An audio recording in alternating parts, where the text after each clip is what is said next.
Yo, what's good, everybody? Welcome to Unfair Sports, where we take a pensive approach to the sports conversation. I'm your host, Jay, with your favorite co-host, Jimmy. Thank you for watching us here on the YouTubes, as well as listening to us wherever podcasts are downloaded and listened to. While you're there, like, subscribe, follow, rate us, and review us. Give us 5 stars. You don't think we deserve it? Meh. Give us 5 anyway. Gifted. So, on today's episode, we are going to dive right into them boys doing them boys things, them Chiefs being them Chiefs things, them Ravens doing those Ravens things, Sooners doing Sooner things, Georgia Bulldogs doing Georgia Bulldog things, and we're going to jump right into the NBA preview show plus a $7 challenge. Hit us up on the Unfair fan line, 430-901-1906. Leave us a message. Let us know what you think of the show. You can see it in the description as well. That's where the phone number is located. If you did not hear me, give us your strongest opinions. We'll add them to the show. We'll chop it up. We just want to know what you guys think. So hit us up. 430-901-1906.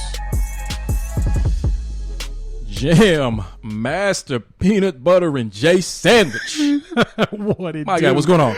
Baby, he said peanut butter and J sandwich. Feel free to borrow that anytime you like. I will, because thinking about it, we're at the point now where Jay's about to be put up. Yep. It's basketball season, baby. Got a little white man can't jump over here. So we about to see who can jump this season, because there's a lot of money being given out. Have you been seeing the updates on all of these contract extensions these rookies are signing? Woo, buddy. There's a youth movement in this league, and we are about to enjoy some great basketball. Even though I have been thrown off this entire time trying to get my stuff together for the NBA preview show, and I'll explain later on about that. But with that, let's jump right into this. As we normally do, to the land of the NFL.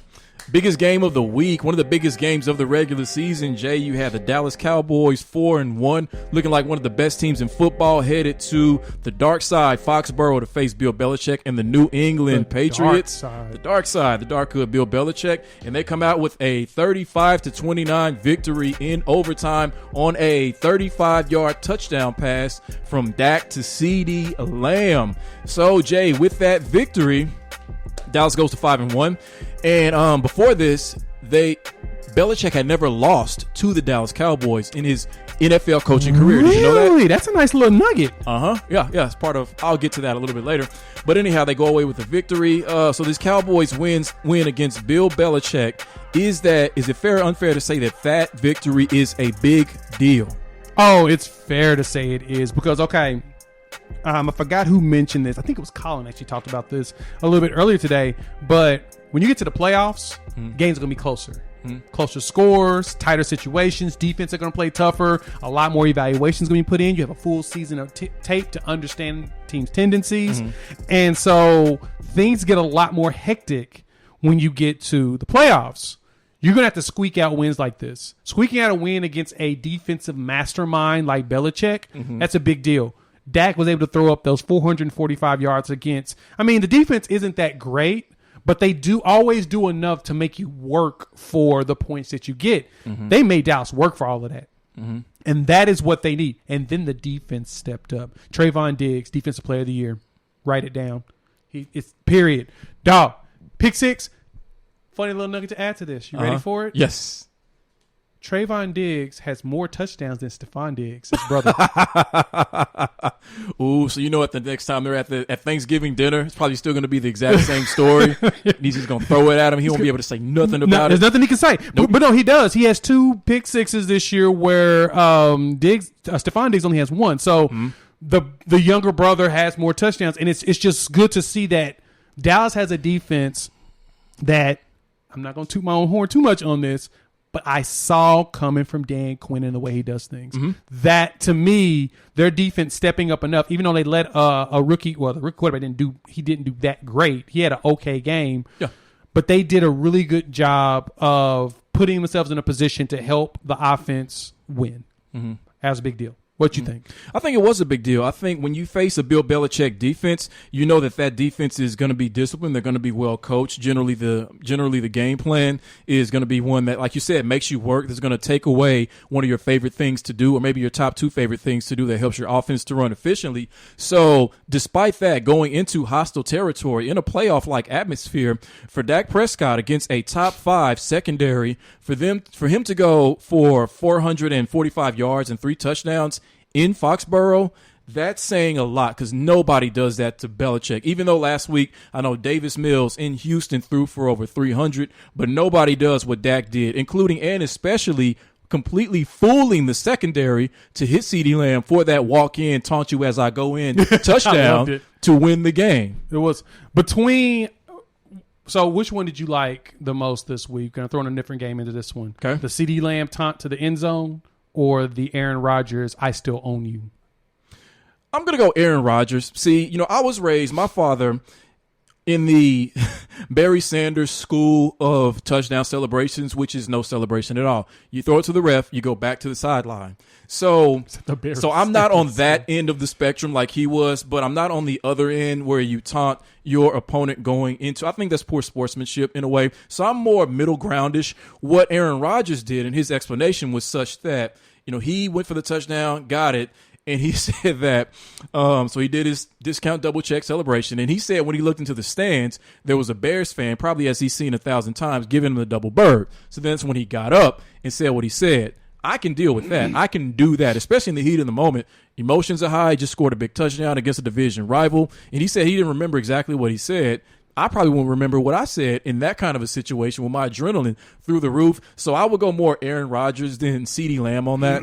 But they were both pretty entertaining to watch. It was. I go. You're more CeeDee Lamb, aren't you? I thought Rodgers was the most fun. I understood the CeeDee Lamb one, though. You got to remember, Jalen Mills played for the Eagles the last 5-6 years. So he saw CeeDee Lamb all last year. They were jawing back and forth nonstop. Right. And then as rivals, because the Eagles and Cowboys fans hate each other. But then he went over to New England. So, it's good to rub a little bit. And, hey, you thought you went to the Empire and I still own you. It's a good combo. Yeah, I can see that. If Mills had been giving it to him all game long and taunting him, then I'm all about payback. I think that's what it is, one thing too. I am about. I am about payback. I think there was a lot of taunting going back and forth in that game. So overall, though, I think the Cowboys did what we expected. And by winning that, they're 5-1, one of the tops in the NFC, tied for second in the division, in the conference or whatnot, leading their division. I did not realize that no one's won the NFC East back-to-back years since mid 2000s. Well, that's probably about to change. That's going to change. Well, for the future, it is. I think Dallas has got this locked up. They don't have injuries again, but that was a win that Dallas needed, and I think they can hang their hat on it and say, once we get to these real hostile games, especially come playoffs, they should be all right. Right. So that was probably one of the biggest games of the NFL weekend, maybe the biggest, and I won't say this is one of the biggest games, but one of the more intriguing ones that everybody was paying attention to was the Kansas City Chiefs going into Washington to face the football team. With the Chiefs going in with a 2-3 record. Defense has played horribly. Offense has turned the ball over. They don't look like the Kansas City Chiefs we've been accustomed to seeing. And so everybody was interested as to what this game was going to look like. And the Chiefs went in there and took care of business. They win the game 31-13. Patrick Mahomes had 397 yards, 2 touchdowns, 2 picks, but otherwise was able to look more like the Patrick Mahomes we're used to. Tyreek Hill, 9 for 76 and a touchdown. Travis Kelce had almost 100 receiving yards. So they look more like what we were accustomed to seeing. But with this game, with this victory over the Washington football team, holding them to 13 points, so the defense does have a pulse in there somewhere, I guess. Is it fair or unfair to say that Kansas City is now back on track? Oh, it's definitely not. It's definitely unfair. There's no reason to say that they're back on track yet. You saw what it looks like in the first half. The first half, they were down 13-10 at halftime to the Washington football team, in which we know their defense is not. Their defense is something's wrong with them. It's not even suspect. No. It's fraudulent at this point. That defense is not the same defense we saw last year. And I'm wondering if it has something to do with scheduling or something of that nature. That's one. 2, Heineke, he ain't it. He ain't. This was the prime game for him to destroy a defense and go out there and put up numbers. McLaren didn't give us anything. No, he didn't. I thought that we were going to get a lot out of him. McKissick and Gibson had to fight over. I mean, they ran for 94 yards on a team that usually puts out on the rush. I mean, there's nothing about this game that tells me the Chiefs are back because the Chiefs should have done this. But what it did tell me about, especially those 2 turnovers that Mahomes had, that lob that he gave, he just kind of just threw it up in the air and was like, "Hey man, whoever wants to catch it, y'all can have it." Did he flick his wrist when he flicked did it? Kobe hit him with the Kobe, but they are feeling themselves way too much. They need to calm that down. It's one of those. And we say this every show. I say this every time I talk about Kansas City because that's that's what everyone sees out of them. They're the great eraser on the offensive side. So the defense can be terrible. The offense is going to come back and just do it. Well, they've kind of been feeling themselves a lot with that. So they've been doing shit that he shouldn't be doing. Those passes, some of his trying to make a play pass, like the lob I mentioned, that's not something you want to do. In my personal opinion, Kansas City has still got issues. Washington just put a Band-Aid on a bullet wound, I guess you could say. So no, I don't think it's fair to say that they're back on track. I need to see what they look like next week because who they got on the schedule Tennessee. Next week? We'll find out against Tennessee when Derrick Henry runs for 200 yards in Tennessee. What you think? You think they're back on track? No, I agree with you. I don't think that you can tell from this game against Washington, who is probably even worse than what we thought, as you just pointed out, especially on offense, that this is a game to feel good walking away from, but it's not a game that truly shows you whether or not you're Kansas City again, whether or not you're back on track. Because they did play that poorly, and they're 2-4 for a reason. So I think that, no, even next week against Tennessee, and you and I have been very vocal before the season about what Tennessee's deficiencies are, and some of which will, again, be on display again tonight against maybe the most dangerous team in football, the Buffalo Bills. So I don't think them against Tennessee is going to tell us if they're back on track. The game after that against the Giants, I don't think that's going to tell us if they're back on track because almost like just the NFC East curse, they just have problems, injuries, deficiencies all over the field. It's the game after that against Green Bay on November 7th that's going to tell us if you're back on track. And the game 2 weeks after that, Dallas, November 21st. That's going to tell us. And you were being nice when you said that. You skipped over the one game that I feel like would really tell us everything is when they travel to Las Vegas and play the Raiders. They may have all kinds of stuff going on, but remember, the Raiders beat them when they were in their peak. That's true. Yeah, the Raiders give them problems every year. It's because the Raiders have been kind of up and down, and they had a really good win yesterday in Denver, but I kind of overlooked them just because maybe it's more of a Derek Carr thing that he starts one way, kind of falls off a cliff, and now he's kind of back to being Derek Carr. But he loves Kansas City secondary. Yeah, and they do play well against him. So I agree. So that's in between Green Bay and Dallas. So they got a 3-game stretch of teams that So if they can walk out of that 3-game stretch with a 2-1 record, then they probably are closer back to being the Kansas City Chiefs, I think. Yep, I could see that. And then I'm going to extend it to 7. Good Lord, they got a 7-game. Oh, wow.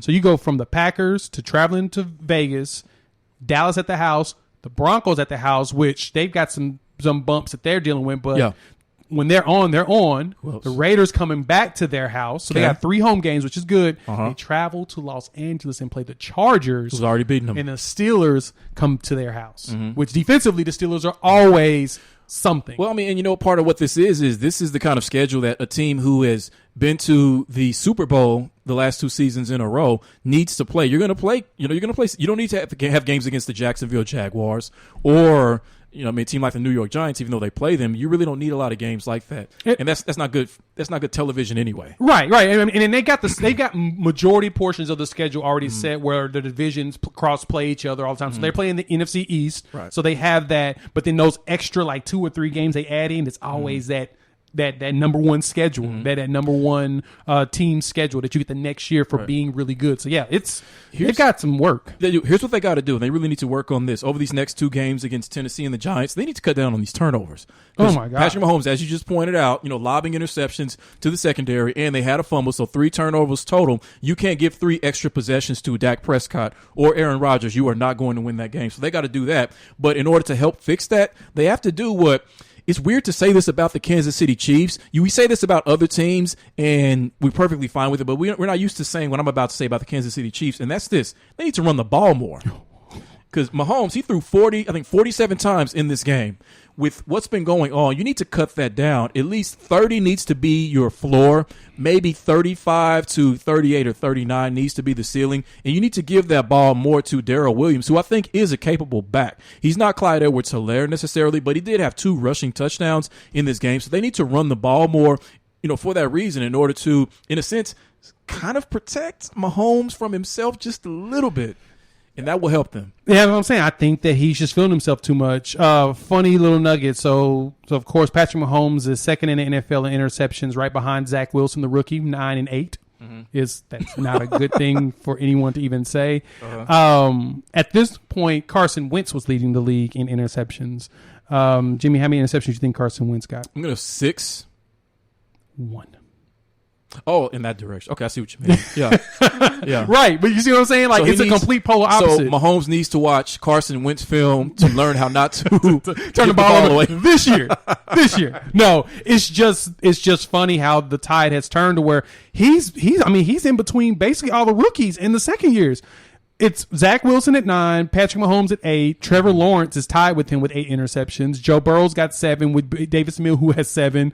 Taylor Heineke has 6. Sam Darnold has 6. Mac Jones has 6. And then you got Lamar, Ben Roethlisberger, and down at 5. So come on, Patrick he's Mahomes. just come on. If I'm just gonna say it, Chiefs fans, be worried that Mahomes is just being too loosey-goosey with the ball. If he calms down, they'll be fine. I agree. So we do this every Monday to provide you with the information you need to know in the news. And now, Jimmy has the news. Thank you, Wendy. All right, so Jay, yesterday in the thick of all this NFL action, we had a championship that was won. WNBA Finals, Candace Parker brings a title home to the Chicago Sky over the Phoenix Mercury in an 80-74 victory, winning the series in 4 games. This is her second NBA title. She won one as a member of the Sparks in 2016, but I believe has lost 2 finals as well. And that's part of what she talked about as far as wanting to avenge those losses and bring a title back to square one, back to where she came from, back to Chicago. So congrats to Chicago. Congrats to Chicago. Kalia Cooper was the finals MVP. She was fantastic. I watched a lot of these finals. She was fantastic. Yeah, I watched a lot of the games too. She was monstrous, all of them. I can't believe that the LA Sparks picked Derek Fisher over her. Well, look. LA, you're probably, mad right now because she won a chip. Fantastic job. Yeah, fantastic job. All right, so we're going to talk about a little bit later on at the end of the show a couple of NBA players leading up to the beginning of the season who have secured the bag, but one of them, surprisingly, is not DeAndre Ayton, the same DeAndre Ayton who held Giannis to 53% from the floor in the finals, the rest of his teammates 70%. Discussions on a rookie contract extension for DeAndre Ayton ended ahead of Monday's deadline with no agreement. So he is you could say he's the one really good to great player in that draft, that 2018 draft, that has not gotten a massive extension. Trae Young's gotten his. Luka Doncic has gotten his. Shai Gilgeous-Alexander has gotten his. And I think there's one other player in that draft who's gotten his as well. But DeAndre Ayton has not gotten the rookie extension. I don't know what the Suns are doing. There's been a lot of discourse on Twitter about this, trying to get an understanding of why. But I don't know what they're doing.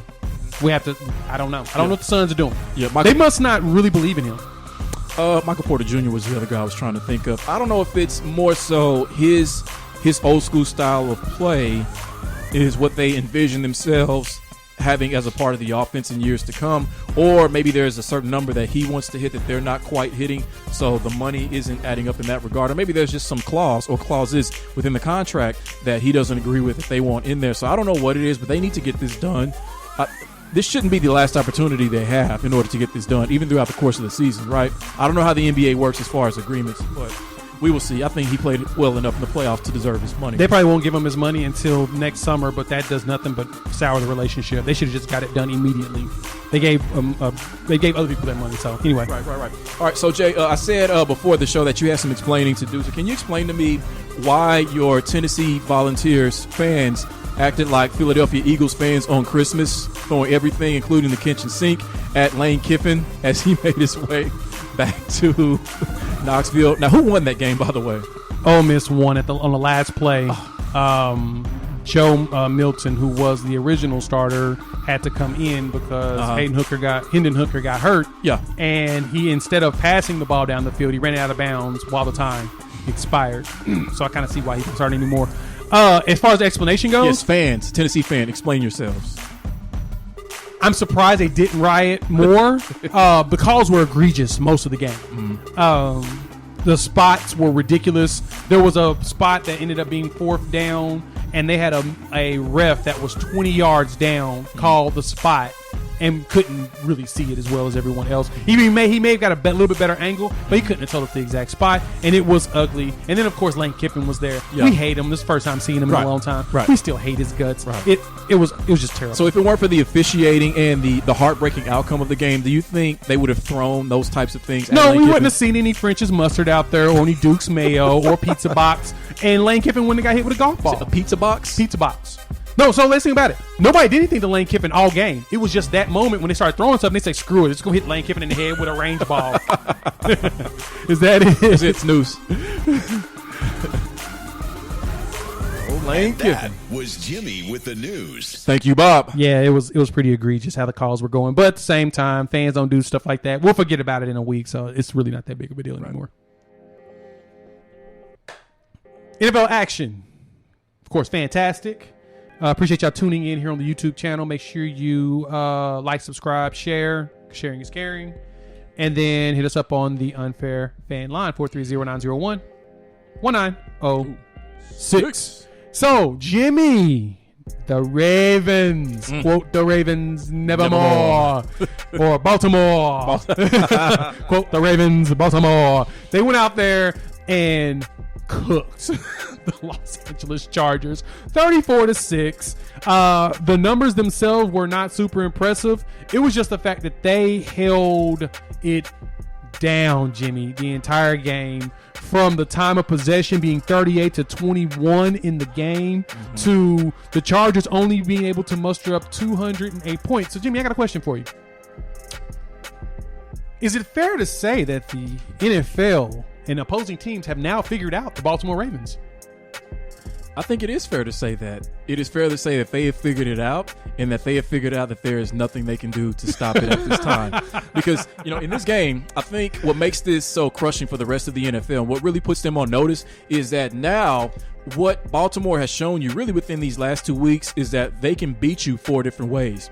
We can either beat you with Lamar running, those games where he has 1 to 2 rushing touchdowns, over 100 yards, that just crushes you, especially on 3rd down when he does that. Lamar can beat you passing, as he showed last week against the Colts. And the week before that. Everybody can beat you running, which is what they did in this game. When you have 3 running backs or 3 rushers who average 4.9 yards a carry or more, they can just run it down your throats. Or they can do it defensively, holding an offense like the LA Chargers to 6 points. So that defense, even though they lost Marcus Peters to start the season, and I hate that I dropped them in fantasy, they are still really good, or good enough to be able to do this, which is a combination of the defensive players that they still have, as well as the coaching and the schemes. So they can beat you 4 different ways. So if I'm an opposing team, especially if I'm in the AFC, that is what has me on notice, that they can beat you a number of ways.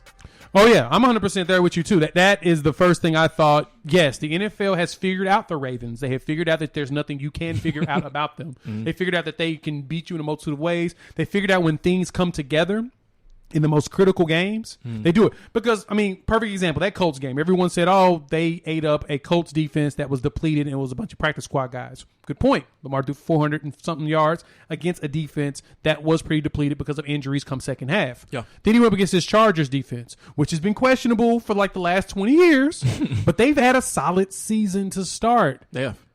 And then they went out there and beat them up. And then a Chargers offense, in which, like you said, the Ravens' defense is questionable due to injuries. Losing Marcus Peters is a big deal. Their defense stepped up and beat them. They held them to 6 points. Justin Herbert was an MVP candidate before this game. Justin Herbert didn't even have 200 yards passing. That's not the Justin Herbert that we're used to. Herbert barely had above 50% completion. Dude, he was 22 for 39. He couldn't get anything going. That pass rush was ridiculous. They kept him under pressure. 56. They can do it. 26 rushing yards? Jimmy, 56.4% completion percentage. 5 yards a pass. Longest was 26. That is crushing because if you're the Chargers, you could come out next week. I don't know who they play, but you come out, you crush your opponent. Most likely they're not going to be as good as the Ravens. And it's like, even if they crush that opponent, it's like we're still not good enough. Nope. Because of what just happened with the Ravens. Yep. And the thing is they're going to see the Ravens again, especially come playoffs. Now, will they be better prepared? Maybe. But I think the Ravens will be even more better prepared because they'll probably be a little bit more healthier. And this is the one thing I want to point out. All those running backs getting all them yards and doing so well. Yeah. The Ravens are about to trade maybe one or two of them and get them some defensive players. Because other teams need running backs. Yeah, probably a corner. Yeah. Yep. They're going to steal a corner from somebody and say, hey, I got committee running backs that will gladly go in there and probably produce today. I'm just saying, if you send me that corner, I like. Right. I mean, he's just a nickel, but I could probably use him for more. Yeah.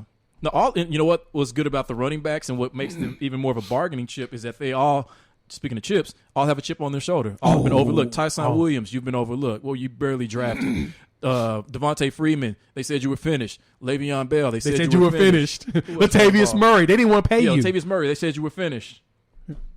Right.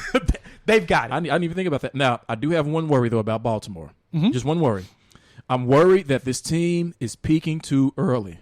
I can see that. I can't argue against that. I think the one thing, though, that makes me feel more comfortable is they just got Rashad Bateman, and he had 4 catches for 29 yards. Something they desperately needed is another wide receiver to go with Hollywood, to go with Mark Andrews, to kind of diversify where Lamar's going to throw the ball. It's going to be a heavy Andrews, but Bateman with Brown and maybe Duvernay one of these days going deep, if he ever throw him the ball deep, we'll be able to see a more complete offense where they're a balanced run pass. Of course, there'll be 60% run, 40% pass, but they'll be still balanced enough to where teams will have to respect them. So you're probably right. They probably are peaking early, but I don't mind it because Lamar is the youngest quarterback to start in his career to be 35-8. He has the most wins before 25 years old. He's just surpassed Dan Marino. So if there's anything I'll give to Baltimore is they win regular season games. That's why I picked them so high. They will win the regular season. Yeah. The question is going to be is how healthy they look in the playoffs, and then at that point we can determine what they look like. Okay. So yes, the Frozen 5. Give it to Frozen us. 5 recap. Finally, winning week. 3-2. Oh man, back on the winning track. Hold a second, Jimmy. Let me go ahead. I may as well. I think I. Give it to me. Let's hear it. I don't have it. Go ahead. Man, I don't have it. All right, so we go 3-2. So I'll go through this really, really fast. Start with my L's first. I had the Browns -3 at home against the Cardinals. Turnovers early in that game, as well as injuries. Baker got hurt. Kareem Hunt got hurt. It's going to be out for several weeks. And I learned, don't bet against K1. Just don't do it. Not this season. Just don't do it. Lay off that game unless you're going to bet with him. Go somewhere else. And I heard that Arizona's a -17-point favorite against the Texans. Take it. Take the 17-point. Think about that. Take the -17. All right. My favorite bet of the week. Well, the bet I wanted the most. I'll say my out of my mind pick of the week was the Pats +3.5. This turned out for the most part exactly like I said, that they were going to be able to throw the ball on Dallas enough to keep up with them, and they did. I did not think the Pats secondary was going to play like that. And that was the biggest determining factor. So Dak, again, I wouldn't bet against the Cowboys either. Go in a different direction to bet with the Cowboys. So because of Dak, I ended up not getting it. They lost by 6, had 3.5, went into overtime, was feeling good about it, was hoping that they would have kicked the field goal, but Dak and CeeDee Lamb had other plans. So Dallas does end up getting the cover. Can't hate on that. Pats gave it all that they could. So for the W's, we had the Vikings -1.5 in Carolina. Yes, the Vikings, in typical Vikings fashion, almost crapped the bed, almost jizzed away the bet, but somehow Kirk Cousins found a way not to be Kurt Cousins. And we got Kirk. We have Kirk for that drive. So they win it in OT 34-28. I liked having Cook and them not having C-Mac. That was the biggest determining factor.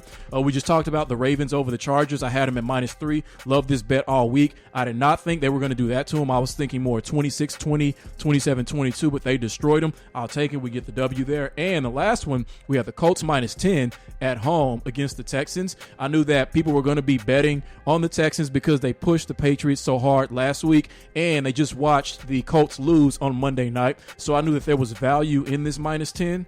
So I went ahead and took them, and they controlled the game pretty much from start to finish and got us a W. Yeah, Carson Wentz is having a really good He's been season. solid. He's been solid. He's been solid. He's been very solid. Their team may not be winning as much, but he has actually been in a, like I said, shocking manner. He's been solid. Yeah. They may cause problems for the Titans We'll see. in winning that division. We'll see. If they can come off their 2-4 horribleness, but I mean, I'd be worried. Yeah. All right. So 3-2. Finally get on the winning track for myself. Went 2-3 twice this season. So Jay is going to keep us on the winning track coming up this week. I thought we were going to go 5-0. You started off 3-0, and I looked at that. I was like, we might go 5-0. See, once I saw what was happening in the Browns game, I thought, okay, the way that this Pats game is looking is going to come down to a last-second field goal by Dallas, and I guess it kind of almost did. It did. And we're still going to grab that one and go 4-1. So I just couldn't pull it out. So close. Good job, Jimmy. Good job. I'll Appreciate have the applause next time. Appreciate it. Time to dive into the world of college football. So we, of course, have the talk of the week, the one that everyone is actually leading their conversations on that we didn't lead on. The Oklahoma Sooners taking on the TCU Horned Frogs. You think they play TCU? Why the hell would you talk about them? Quarterbacks. Comes to find out, Oklahoma decided to play Caleb Williams at the starting quarterback position. So he led them with an impressive game, 5 touchdowns in the starting debut, 295 passing yards, ran for like 60-something yards, cooked the entire game. The defense was kind of up and down, but we saw all Caleb, no Rattler. So, Jimmy, I have to go ahead and ask you this question. Let's talk about Caleb Williams' performance. It's fair to say that he outperformed what Spencer Rattler's done his whole career. Just erase his whole career in one start. I wouldn't say he erased it, but he makes Sooner fans not want to think about any of the starts that Spencer Rattler had, even though he was good, even though he had his moments. This was what I guess Shannon Sharp would call a virtuoso performance. In his first true start as a true freshman, this guy's still a kid. He doesn't look like one, doesn't play like one, but he's a kid. You saw so many intangible things in this game that shows you why Lincoln Riley and the coaching staff, and we were skeptical of them making this move when we talked about it last week, but why they made the right move. First of all, energy. Anybody connected to that game, whether you're watching on television, in the stadium, everybody felt the energy. The fans, the coaches, the players, everybody felt the energy that Caleb Williams naturally brought to the field with him. And we saw some of this last week in Texas, both when he was on the field and on the sideline. So he brought the energy, seemed to have full command of the offense. What you look for in someone, in a young player making their first start at this position, NFL or college football, is do they look poised? When they drop back, do they look panicked? Do they have happy feet? Do they not know exactly where to go? Are they confused? Are they vomiting in the huddle? You look for stuff like that. And he looked very comfortable. It looked like he had full command of this offense. And I say that because it looked like there were portions of the playbook that they opened up that they hadn't opened up before because they didn't trust Rattler, which is going down the field. I swear, he went down the field maybe 7 or 8 times. It was either a connection or they got the pass interference call. So that puts everyone on notice in the Big 12 and beyond, as far as different parts of the field are now, it's open season on different parts of the field because you have him. And, I saw shades of Kyler Murray in that. So I love what I saw. So let me first say this. There is no apology for me at all whatsoever. This is not what I expected him to do. And this is the reason why. He's the first true freshman to start at OU since Cale Gundy did. Cale Gundy, right, in the 90s. Cale Gundy's offensive coordinator right now. So it's kind of, ironic, right, that OC's bringing in a true freshman since he's the last one to do it. And so this isn't something that Oklahoma ever does. I did say I would have started him against Kansas over this, but he did show why nationally he was the number 7th ranked on 24/7 Sports composite score, the number 2 quarterback in his recruiting class. He showed that, number 1 out of DC. He showed that. He showed that out there. He showed, like I said, he had command of that offense. He looked confident. The team felt completely different on those first 3 drives.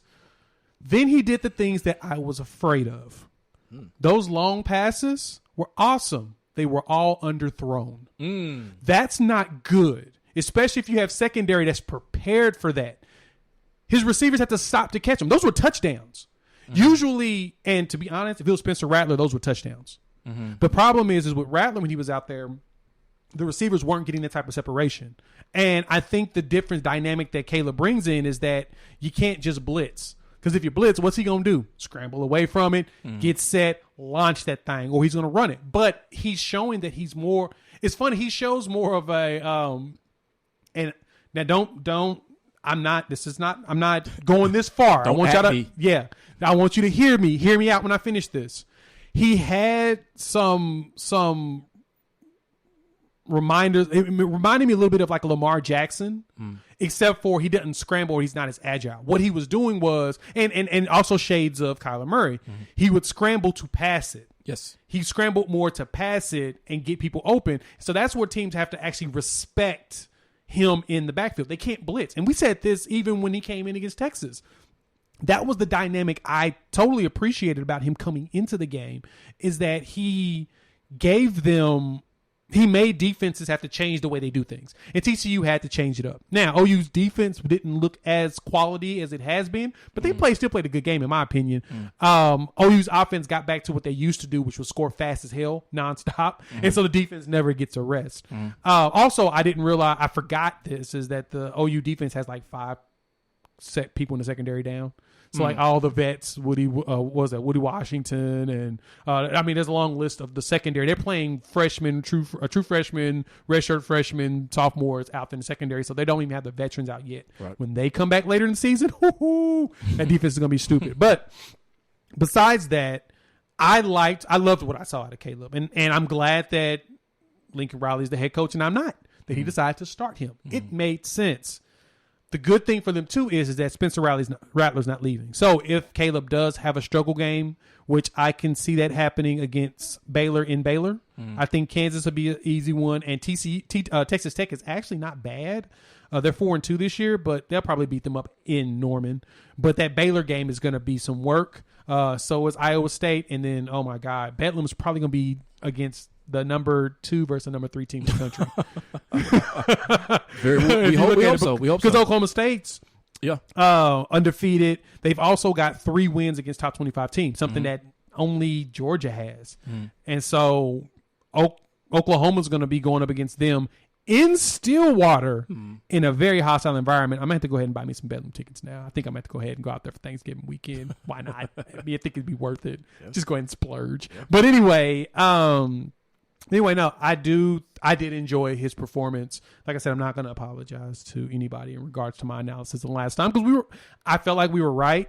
Lincoln Riley is the head coach, so he said that, no, I think I'm going to go ahead and roll the dice. And the only concerns I had about Caleb did show TCU couldn't capitalize, because those were interceptions. They should have been interceptions. So that's kind of my thoughts on that. Right. With that. So we'll see what Caleb does rest of the season. I expect high things. I think he may end up in the Heisman conversation, even this far back. Yeah, I don't. Well, actually, no. What's saving him is that there's no clear-cut front runner. There is zero clear-cut front runner, except for one player that no one's really talking about. And you ready for me to tell you who? Who? As we lead to the next game. Next team. Jimmy. Yeah. Who has the most ridiculous defense in college football right now? The Georgia Bulldogs. Georgia Bulldogs. And I don't know what to think when it comes to them, as far as who's going to actually be able to beat them. So, Jimmy, is it fair to say that no one's going to be able to compete with this Georgia team? I don't think so. Whew. With the defense, just so stupid good. They're boring to watch. Oh, God, they're god-awful. They're probably the worst games I've watched this season was Georgia games. It's so bad to watch because you just feel so bad for the offense that's out there against them. This was the number 11 team, Kentucky, and they're number 11 for a reason. They're good. 1.9 yards a carry, 6 yards a catch. Like, that's demoralizing. That makes you want to quit football. And on the flip side of that, it's not just that, because this Georgia team, again, against the number 11 team, averaged 17.9 yards a catch. So they can throw the ball. This isn't all defense and no offense. No, they have some offense. Their quarterback, Stetson Bennett, he's a pretty good quarterback. I think he's questionable between him and JT Daniels. We don't know. You don't think it's pretty good? He can't at least get a pretty good from you? I don't don't think he's bad. Yeah. But That means he's pretty good. there's controversy out there for a reason. Let's put it like that. As well as quarterback controversy. Even though there probably shouldn't be quarterback controversy in this, as people are pointing out. But no, I mean, Stetson is a senior and he should be as good as he is. He's been there forever. But that defense is stupid. Jimmy, they are giving up 207 yards per game. Mm-hmm. That's number one in the country. And they play in the SEC. Yes. They're giving up 6.6 points per game, Jimmy. 6.6. Now I have to ask, who have they played? They beat Clemson 10-3. At the time, Clemson was number 3 in the country. Let's see. Arkansas was ranked number 8 in the country. Beat 'em. They zipped them. They made goose eggs. They traveled to Auburn and held them to 10 points. And then they had Kentucky show up 13. Now, Florida's probably going to beat them. Ooh. It would be absurd for them to pull this stupid game out. When is that game going to be? This week. Okay. No, I'm sorry, the 30th. So they get a week off. Okay. This sounds just stupid it would be stupid for Florida to win this game. I can totally see Florida doing it just because it makes no sense whatsoever for them to do that. And I mean, speaking of Florida, they just took an L to LSU. They helped a coach that's losing his job. Talk about that later. Yeah. But if there's a game that they can lose, I think it is Florida, just because it would make no sense. But outside of that, dog, their defense is just ridiculously good. I don't know. You want to know what's something funny about this game? Kentucky dominated time of possession. They had the ball for almost 38 minutes. Georgia about 22 minutes. So you have to think. Here's what I think happened. So you have to think two things. I think that what was happening is that Kentucky were going on these pretty decent drives. I'm going to say that 13 was a touchdown and 2 field goals. But by the end of that long drive, they are so tired of getting hit, they just want to get off the field, and they'll settle for a field goal. Get us off the field, man. I just want to be off the field. Yep. I just want to be off. Yeah, and they just kept punting and punting. And like I'm looking at the play-by-play, and I mentioned this before on the show. If you're not watching it on YouTube, if you're just listening to us on the pod, I always check the play-by-play to get an idea of what the pace looked like, and they owned time of possession, and it was like, besides the 13-play touchdown that they got, 75 yards, 3 plays,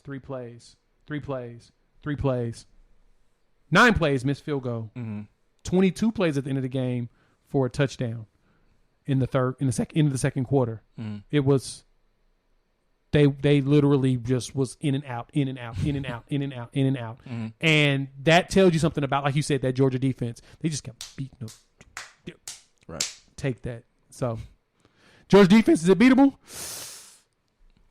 Not right now. You won't hear that from me. Not right now. Until somebody can figure something out. Not right now. Agreed. So, okay, we haven't done this in a while.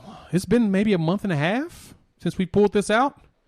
Probably the best staple of this show that we need to bring back more consistently. We always say that. We bring it back when we can. Well, yeah, we want to make sure, because it's only a weekly show, especially us together, we want to make sure that we give you some of the best analysis and fun. We want to, we getting cheeky and having a good time at the same time doing it. But we need to do this more often because it's the fun part of the show. It is. It's actually an enjoyable segment that I miss so dearly, and we're going to find a way to bring it back.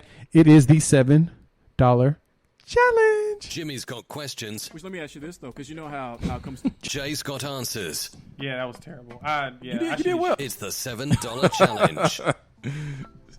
Trying to hype you up every dang time. Dang.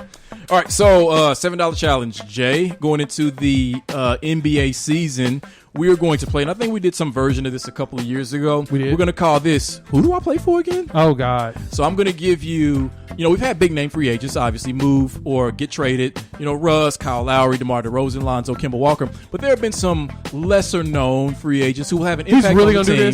Lesser known free agents who will have an impact on the team. You know their names, but you may not know exactly where they are. So I'm going to give Jay a name of an NBA player who has changed the team, maybe, and he's got to tell me of the 3 choices which team they play for so that they know and we know, who do they play for again? All right, let's go. So play along at home. All right, number 1, Paul Millsap. Does he play for the Jazz, Nuggets, or Nets? The Nets. Correct. Mr. I don't know where anybody plays. I mean, you gave me a name that makes sense for me to know where he went. You know these names. It's not going to be like Jerry Smith. I can totally see you doing Nowhere it you. that way. No, But I'm anyway. not going to do you like that. All right, number 2, Kelly Oubre Jr. Does he now play for the Hornets, Wizards, or Grizzlies?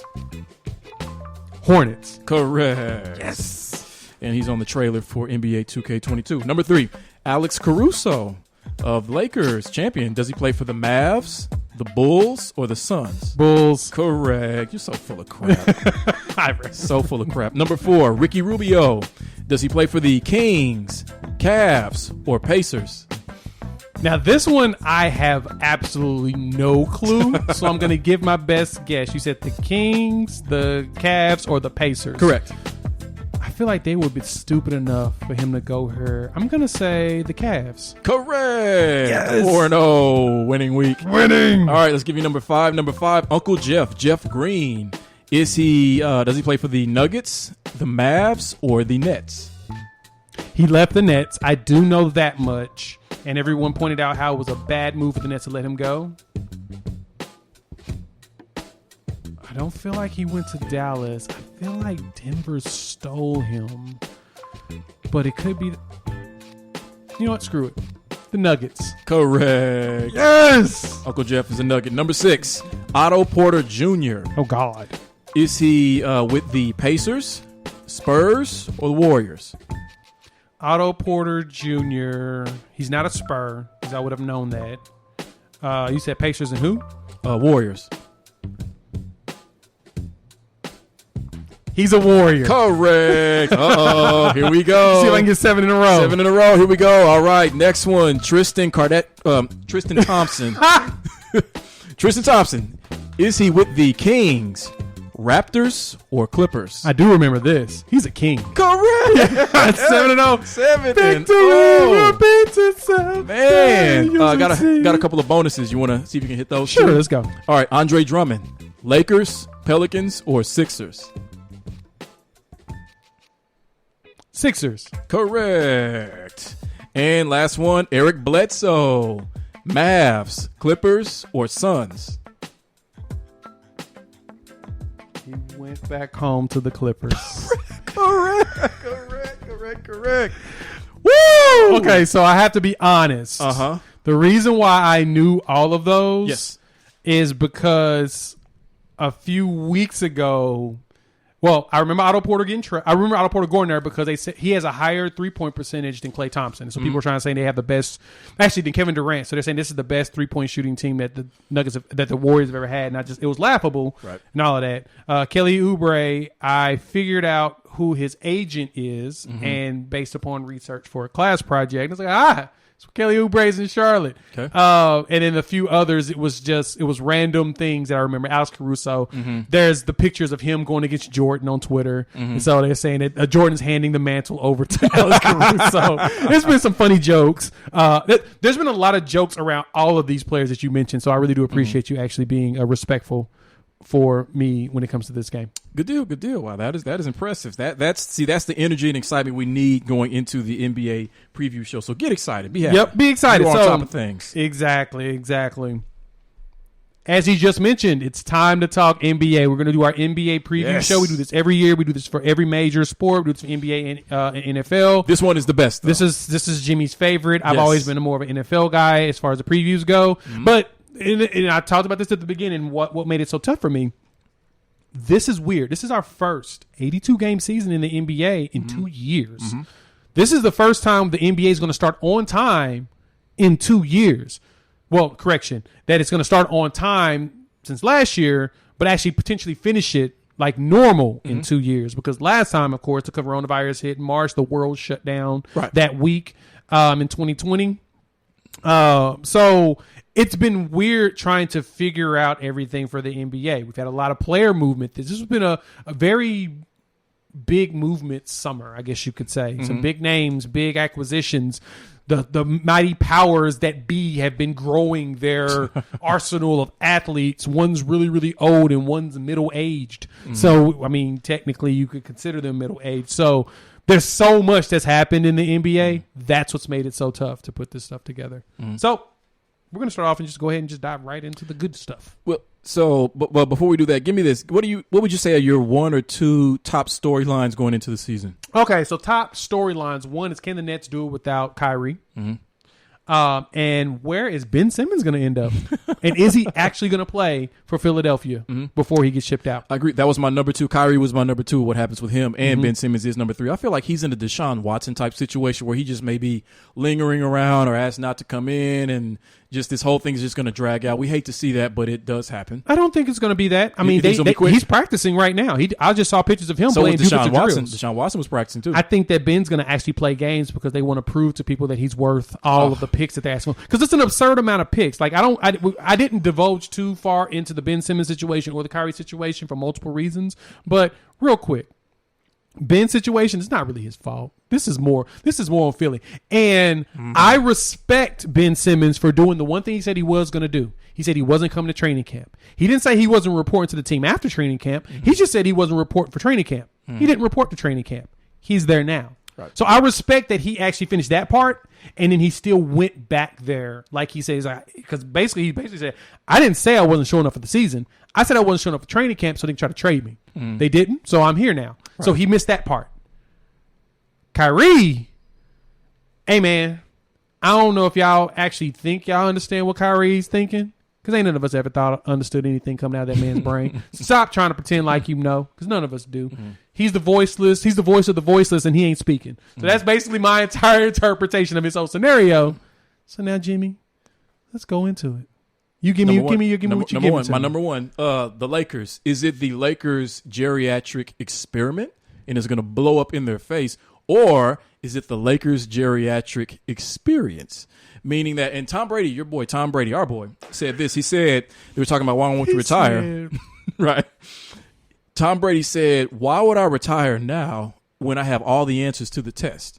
Because of all of his experience, he's seen everything, been in every situation. So with the Lakers, with this collection of experience, old guys or experience, they've been through just about anything you could go through, so they have that experience. So we're going to find out, can this type of roster work that has all of this type of experience that they have? Can they still be productive? Can they still win? Can they go deep in the playoffs? Or is this something that never, ever needs to be tried again in the history of the NBA? So to me, that's the biggest story. That is a big story. That's a good point. Yep. That's number 1. And then number 2, you had Kyrie, right? And Kyrie's 2 and Ben Simmons 3. Ben Simmons 3. Yeah.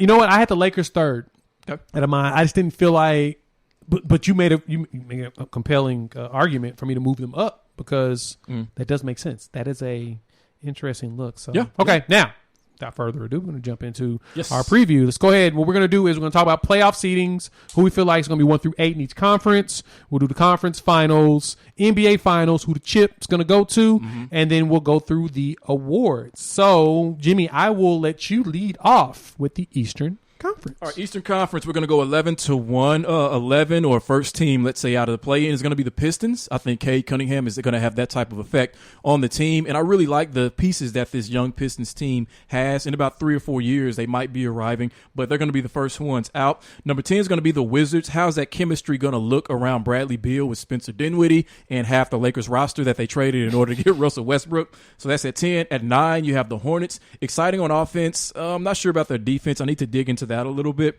but they're going to be in the play-in. Number 8 is going to be the Raptors with Van Vliet and Siakam leading the team, and Nick Nurse, again, proving his mettle as a coach. He's got a championship, so I think he'll have him at the 8th spot. 7 is going to be the Pacers. That was the you're missing one play-in team. Well, I thought I did 10, 7, 8, 9, 10. So I'm going from 7 to 1. You're right. You're right. My bad. So 8 Raptors, 7 is the Pacers. They're a lot like the Vikings, just a collection of B-plus players who play hard every night. You don't know who they are. You don't watch them on TV, but they're just kind of there at the end somewhere in the playoffs or fighting for it. So they're at 7. At 6, we have the Celtics. You have Tatum and Brown, your dynamic duo. I'm interested to see how Schroeder does. Hopefully he's coming back off the bench, and Marcus Smart being your full-time point guard. That'll be a bit of an experiment, but I think they have enough to make it to 6. 5, you have the Bulls between Levine and Vucevic, adding DeMar DeRozan and Lonzo Ball to that roster. I think they're going to be fun to watch. They're going to be good on defense. Good on offense. Questions about defense, but we'll see how they start out. But they've got enough offense to get into the top 5 in the East. Number 4, the Hawks.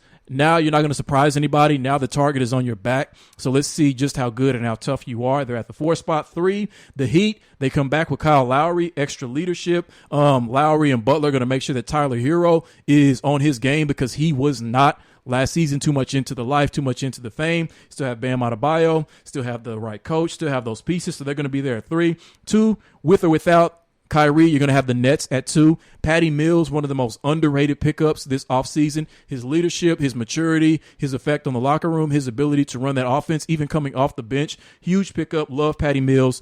Several times over, he's a champion. He knows what they need in order to get there as the Brooklyn Nets. And number 1, of course, the Bucks.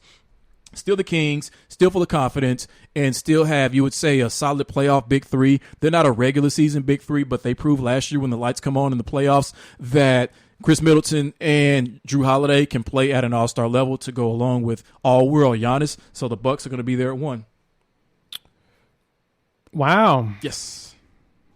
That's pretty interesting. Okay. Let's say you. So what throws me off in here is that you completely excluded one team that surprises the hell out of me. I might have forgot somebody. Oh yeah, I am shocked. Who's that? So I'll explain as I go through mine. So we'll start at 11. We'll go backwards up as well as on the East Conference. So 11th, I have the Indiana Pacers. Even with Sabonis and I don't even know if LeVert's going to even play right now. I know that he was dealing with some health issues. Mm-hmm. He could probably be back. But the Brogdon situation is still weird. They just gave him an extension. There's a chance that he's going to end up being traded. He might be traded for Ben Simmons. So we don't know what's going on with that. The Pacers are trying to get Ben Simmons for him, and the 76ers are asking for more. And that to me is not – that's going to be a problem. So that's pretty crazy to me. Next up, we have the Hornets is right behind them. I think the Hornets are going to be a big growth. Even at 10, they're going to keep working towards in that play-in. And they're going to eventually work themselves into playoff contention to where they're going to actually be a powerhouse. Because, I mean, LaMelo Ball is ridiculous. And then Oubre, meh. Commissioner Gordon, when he's healthy, meh. They've still got a lot of question marks on there, but I think that they're a really good team. Right behind them at 8, we've got the Boston Celtics. I think the Celtics will regress this year so that they can go back forward. New coach, new setup, new schemes. I don't know what they're going to truly look like, but I don't think that they're going to be that as great as they've been in years past. So I'm going to say 8th will be their seed. And then 7, the New York Knicks. I think they're serious. I think they're a legitimate team. I think that they are for real. I think that they're young. They had a Kemba Walker, so they had a little veteran presence. The question is how healthy he's going to be. And I think he'll be healthy enough to get them to the 7th seed. I think that they will regress in comparison, but I think that health will help them with that. Number 6, Chicago Bulls. You're right. I love the Levine-Vucevic matchup. I think Lonzo adds a defensive element that they need and his dishing. And then, of course, DeRozan shooting the mid-range. Mid-range is kind of dead to a lot of people, but I think he's going to bring it back. Okay. 5, Atlanta Hawks. I love everything about the Hawks. I feel like they are going to they're going to maintain that mid-range in the East for a while because they're still young. It's the only reason why they'll be in this range forever. When they get older, mature, and players decide to stick around together, especially when the new TV contract comes out, I think we may see them become one of the teams that will propel. 4, 76ers. Cannot believe you think that they're not going to make the playoffs. Oh, there's a Joel reason. Embiid is going to lead them to the playoffs. There's a reason. If there's anybody that leads them to the playoffs, Embiid will help them get to the playoffs, even with or without Ben Simmons. They're going to make the playoffs with him. I think that that's the one team that I feel like will definitely outdo the youth of the Raptors and everything because the Raptors don't have enough weapons in my eyes. Number 3, Miami Heat. I've been high on the Heat for years. 2020 was not a fluke. Last year, they spent a lot of injuries, and then, like I said, Tyler Hero was feeling himself a little too much.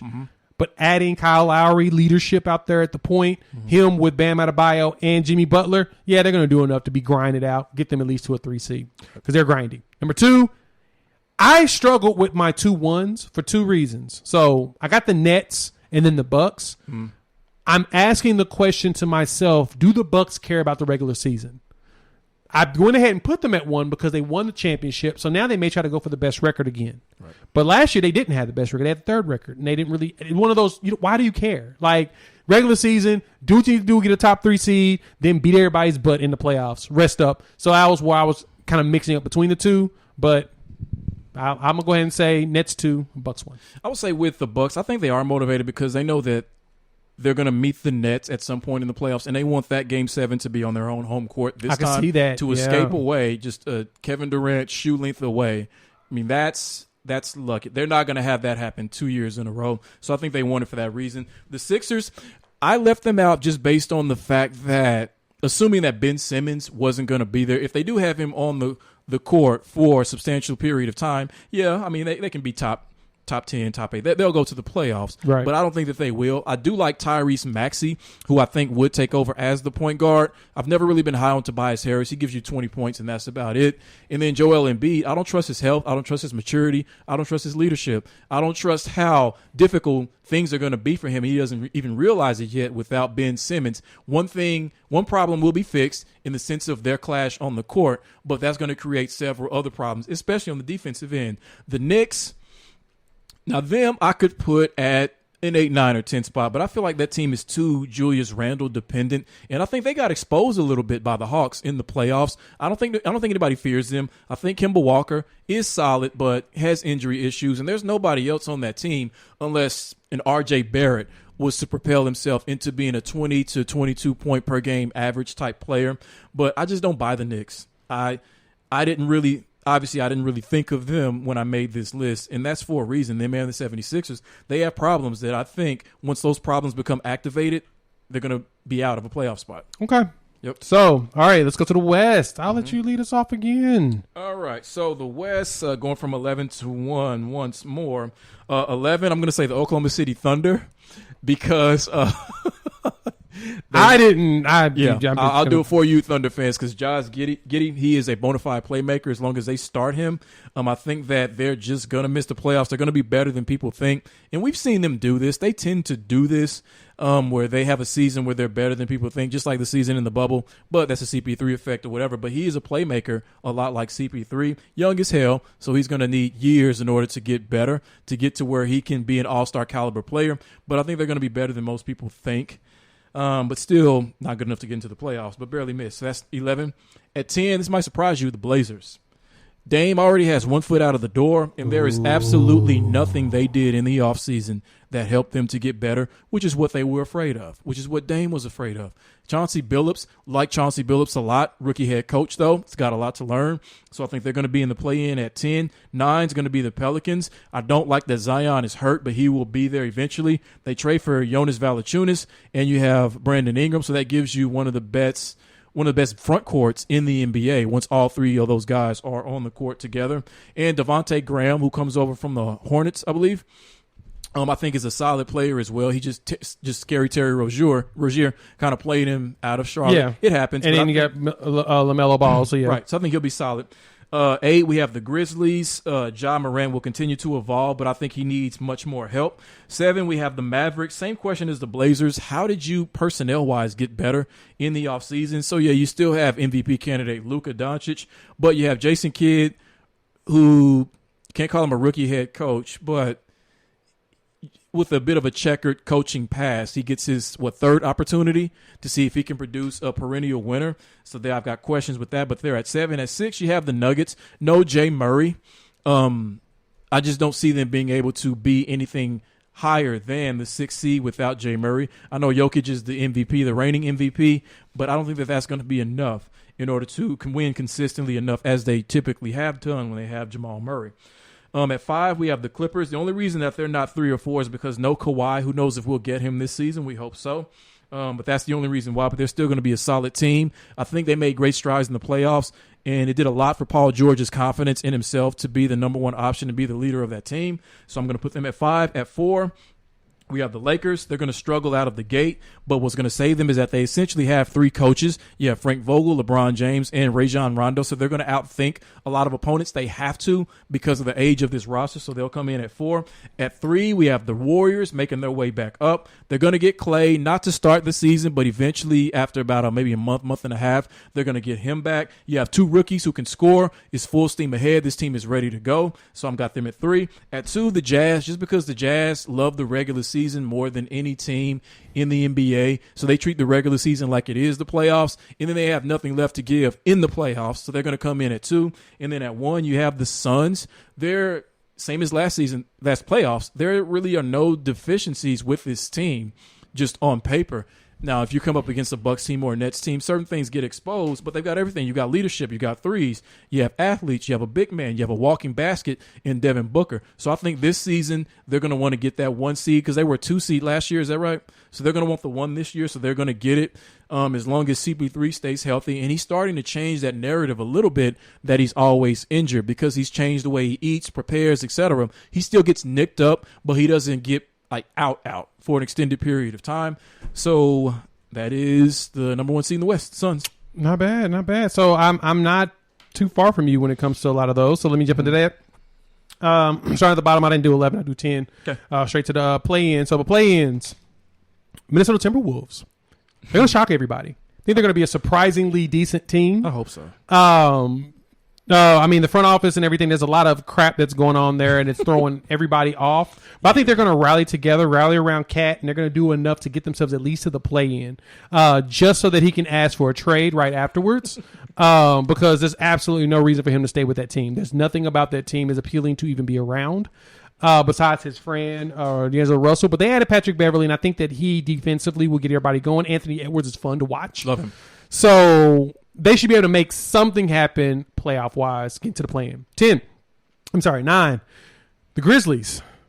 They just paid everybody on their roster. They're keeping everybody in-house. They're still young. They're just not as good as the Atlanta Hawks when it comes to having the youth movement. But they're going to do enough because the West, even though the East feels like there's a lot more talent going on that direction this year, in the last couple of years, I still think that the West is still the toughest, and I think that their grind is going to help them get back into the play-in. And, they've got to do more to get themselves up higher. They need to get to that 8 seed, which leads us to number 8, the Portland Trail Blazers. Yeah, Dame's almost out the door. And like you said, what did they really add to get better? They lost Carmelo. And to me, it kind of hurts. He was really good as far as stepping up. He helped the team rally around somebody. That was the person they rallied around. And so because of that, even though I like Chauncey Billups, he has a checkered past too that people are questioning. I think there's going to be too many distractions to help them get past that seed. 7, Clippers. We don't know when Kawhi's coming back.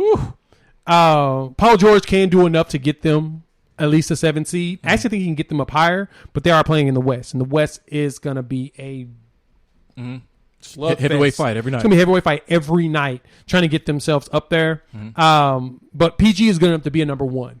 And since they won't get Kawhi this season, this is as best as they're going to get. Unless they make some trades, which means they got to trade somebody away big. 6, Dallas. I think the Mavericks, like you mentioned, they have not added anybody. I can't really think of anybody that's worth saying that they added. Nobody.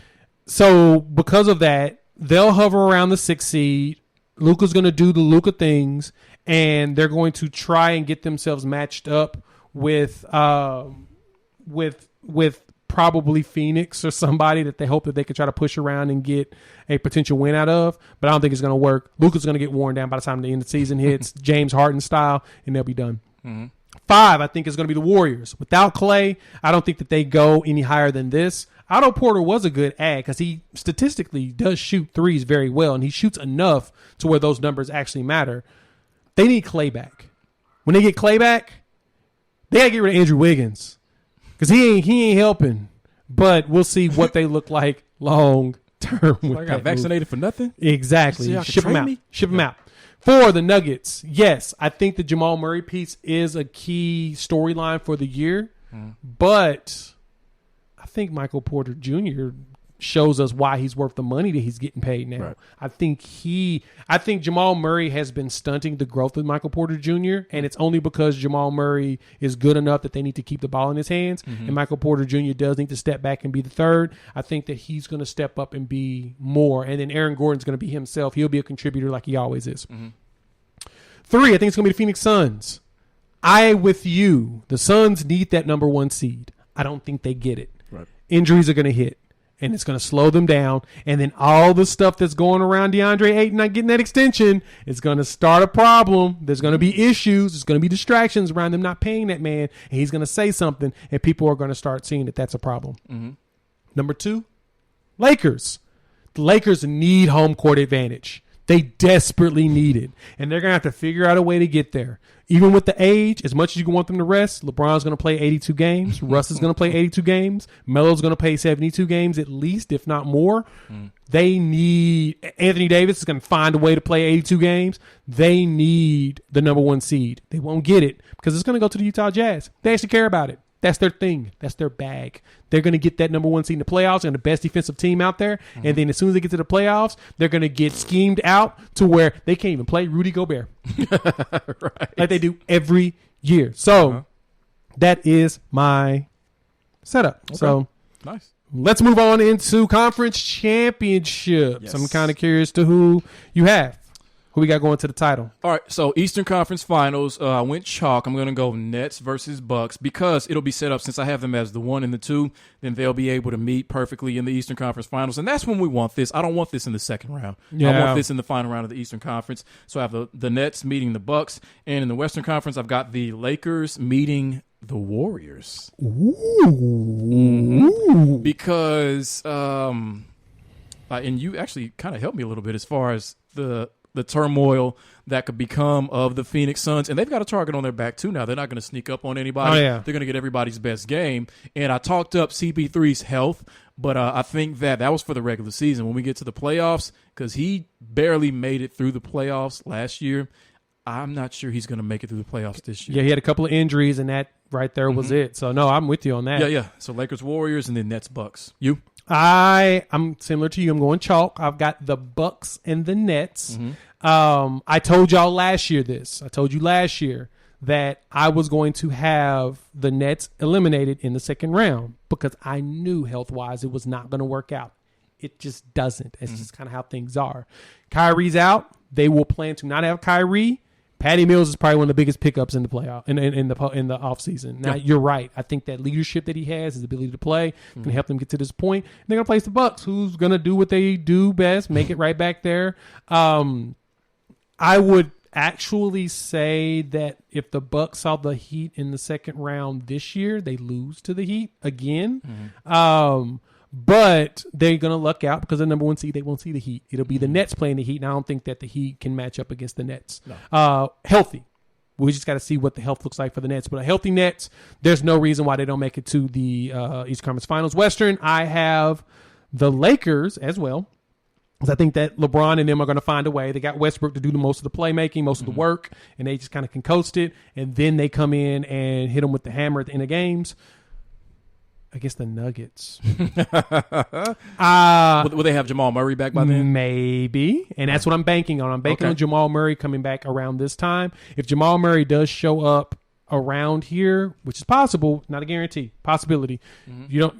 People will accelerate their health to get what they want. Right. I can see them going up against the Lakers in the West Conference Finals. I do like that Warriors pick, though. I'm not gonna lie. I actually considered it because I'm trying to see what Clay looks like when he comes back. Even though he's a spot up shooter, we respect him as a defender, and I think that's the one piece and component I'm concerned about with the way the Lakers are, unless they go ahead and trade Andrew Wiggins and get Ben Simmons, and then I'm kind of going the opposite direction. Even though you got two guys that technically can't shoot on the court, Draymond Green will still shoot it, and he'll make some. So. We'll see what that looks like. NBA Finals. Who you got in there? Finals, I've got the Lakers versus the Nets. And sticking with what I said 2 years ago, my predictions, I'm going to go with the Nets in 6 because they are going to have Kyrie Irving because he's going to watch the right YouTube video. He's going to get vaccinated, and he will be there on the court with his team. So the Nets win it in 6 over the Lakers. Okay. Congrats, Brooklyn. Congrats, Brooklyn, from Jimmy, because that's not what I'm saying. I got the Lakers playing the Bucks. I got the Bucks actually making a repeat back to the NBA Finals. Nice. That's bold. Very. I do think that they can beat the Nets the second time around without Kyrie. I think they'll be better prepared. They're better suited. Now, the lack of PJ Tucker is an issue. And I do think that's the reason why if they played the Heat in the playoffs, that's right. He's in Miami. They will lose to the Heat. Interesting. So they wouldn't have the psychological edge over the Heat because now it's about the Heat getting revenge and not the Bucks getting revenge. Exactly. And the Heat are going to be healthier this year, and that's something they didn't have really last year. They also aren't playing nonstop. You know what I'm saying? Like we talked about, the NBA season didn't end. The 2020 season going into the 1920 all last year, it just never ended. It just kept just going. 2020, 2021 did not stop from the 1920 season. So be a different animal. As long as the Bucks don't play the Heat, they will be just fine. Okay. They'll make it back to the finals. They'll play the Lakers, and the Lakers will get Russell Westbrook his first championship. And Melo. In 7. We're going to have a thriller. Every game will be close. It'll be just a battle. And, of course, they're going to do chalk here. They're going to give LeBron the finals MVP. Right. As usual. So, awards. What you got? MVP? Let's start. MVP. MVP is going to be Luka Doncic. Just another incredible, crazy, out-of-this-world season. Because I don't know if you've noticed this, Jay, but the MVP award has become a foreign player award, as the last 3 MVPs have been won by, we'll say, 2 foreigners, Giannis going back-to-back, and then Nikola Jokic. Yep. And Luka's going to continue that trend. He's finally going to get his. He's already on the cover of NBA 2K22. They love Luka. They're looking for a reason to give it to him, and he's going to get it this year. You're right. The storyline has always been about Luka Doncic. I said it last year he was going to get it. He failed me, but because they won't be seated very high, he will not get it this year. I think they're going to go ahead and switch it up and give it to somebody that will finally play a full season and show up everybody. Kevin Durant. I think he's on a mission to get an MVP, another MVP, just to show everybody that I'm Kevin Durant. I mean, he says it all the time, but he needs to show it. And I think going for that MVP, getting the Nets at that high seed without Kyrie and probably a portion of the season without James Harden, I think Kevin Durant's going to go out of his mind this year. I felt like this will be the year he will be truly healthy. This is the year he goes out of his mind and he wins it. Okay. Defensive Player of the Year. Oh, crap. Didn't do that one. Defensive Player of the Year. I'm going to say... You know what? We'll come back to that. Okay, let's come back to that. Time. Rookie of the Year. Rookie of the Year is going to be Jalen Green from the Houston Rockets. Walking bucket, shooting guard. He's going to get all the minutes, all the shots. He's going to make that team watchable. So it's going to be Jalen Green. Not who I want to win, but that is who is going to win. I'm in the exact same spot. I think it's going to be Jalen Green as well. He's ridiculously athletic. He looks good. My backup was honestly Josh Giddey, but the problem I have with Giddey is he's not going to put up very many points. I think that he's going to be an all-around player. Now, if he goes out there and does some rust crap and get triple-doubles out the wazoo, he might deserve it. But I don't think that he's going to be that guy. And both of us saying this, do you think we're sleeping on Cade Cunningham? Because by virtue of being the number 1 pick, you already have all the eyes on you anyway. Correct. I think that's going to be his problem. I think that he's going to have all the eyes on him. You have to make the playoffs, so he has a better chance in your side. Just missing. I don't have them. Oh, you have just missing. I don't have them getting that close. I think that they're going to be a top 5 in the draft again. Even with Cade as a generational talent, I don't see him winning it. I think Jalen Green does more with the Rockets than what Cunningham does with the Pistons, and he gets it. Defensive Player of the Year. Defensive Player of the Year. I'm going to go in a different direction, an interesting direction. I'm going to say it is Jimmy Butler. Has Jimmy Butler ever won Defensive Player of the Year, though he's known as one of the best on-ball defenders in the NBA? I think that he's going to challenge himself with that, and he understands, no matter what conference you're in or who you play, defense is, if you want to go as far as they want to go, as far as they've been and further, then you have to have that defensive stopper who truly commits to it all season long. So if we anticipate Jimmy Butler being healthy all season, I think that this is going to be a part of the angle that he's going to be able to pursue. Because when you think about it, Kyle Lowry honestly has more of a leadership. Jimmy Butler's a good leader, but Kyle Lowry has more of a leadership credential because he has led a team to an NBA Finals victory. So I think that maybe if Jimmy Butler maybe moves back a little bit when it comes to being the leader, expending that energy on the defensive side of the floor, I think he's going to personally challenge himself to really be that dog and to do it. You would say Ben Simmons, but, I mean, who knows where his head's at, where he's going to be. They're tired of giving it to Giannis. Draymond Green, still a great defender, but not what he was. So I don't see too many people, maybe Rudy Gobert being in his way, but I think that is going to be Jimmy Butler. Wow. Well, I'll give you this. He is, what's this? 1, 2, 3, 4, 5, 6, 7, 8, 9, 10, 11, 12. 13th in the odds at plus 4,000. I have to take that. So he's not too bad when it comes to that. Who's number one? Rudy Gobert. Gobert. So Gobert. my selection is a little different too. And I think that he's going to make a statement. Joel Embiid. I think that he wants a Defensive Player of the Year to go along with an opportunity for MVP. He won't get the duel like Giannis does, but I think he does enough of a defensive effort without Ben Simmons or even with Ben Simmons that he gets it. Number 2, though, tied with Rudy Gobert for Defensive Player of the Year is Ben Simmons, which is very much interesting. That is interesting. So, 6th man of the year. 6th man of the year, Dennis Schroeder. Finally back where he belongs, coming off the bench, going up against second units to comfortably become who he truly has always been and not attempting to be somebody that he's not. That's a big part of the reason why he lost the bag, because he thought he was somebody that he's not. Be who you are, get the bag that you deserve for what you do, but that you're the best at. Dennis Schroeder. Oh, okay. I got Kevin Huerter at Atlanta. I like him. He just got the bag, and I think he's going to show out continuously from the bench. Jordan Clarkson leads it right now at plus 550, and Huerter is right behind him at 1100 plus 1100. Him and Patty Mills, which is very interesting. Mills. But I think Huerter's going to do it. I think he's going to ball out this year. He's going to put up some pretty nice numbers. Okay, I can see that. Most improved player. This might surprise you. Reggie Jackson. I think he's going to be the most improved player because what I think is going to happen, just based on how the playoffs went, if they give him the minutes and the shots that Kawhi would have gotten, because he's not afraid to shoot the ball, and he is very comfortable being next to Paul George, I think that he's going to make a leap from what we saw him ultimately become in Detroit, and then kind of being a bit of a road man, then going to the Clippers and refining himself in the playoffs and showing that he could make some big shots and some big moments. I think it's going to be Reggie Jackson, that he's going to show more than what we've ever seen him do. He has to. That's interesting. Yeah. Okay. So I think it's going to be something of I think because of the circumstance, it's going to help this one. I'm going with Michael Porter Jr. for MIP. With no Murray, I think he's going to go out there and drop like 25 a game. I think he's going to be one of their top scorers up there. Him and Jokic right neck and neck as far as the points go. I think he does a lot more on the defensive side. Hopefully he does. The odds, though, have a tie between SGA, Shai Gilgeous-Alexander, as well as Zion Williamson. But I think SGA did too much last year for people to actually think he would be considered an MIP. He right. Cooked. Because he was around 22 a game. Yeah, and he was a 50-40-90 candidate. He was close. Okay, so then are they looking at this award as best player off of an injury, or is this most improved player? Because Zion, what was that, 27 games? He's 700 as well. So that doesn't make sense. But I think it's because if they play a full season, they'll put up numbers that'll put them in the top 10 of the league, and I think that's what they're looking at. Okay. But Michael Porter Jr. is third, and I think that Michael Porter Jr. is going to be it. So, Coach of the Year. Coach of the Year. Oh, and I wish I could have got this earlier, because all the stuff you said about Kevin Durant as to why he's going to win the MVP, let me take his name out, and I'm going to put in Steve Nash's name as Coach of the Year for all those reasons, as far as primarily the navigating the Kyrie Irving crap that is not over and that he's going to continue to be involved in until he does break down and get the vaccine. But I think it's going to be Steve Nash with that number 2 seed.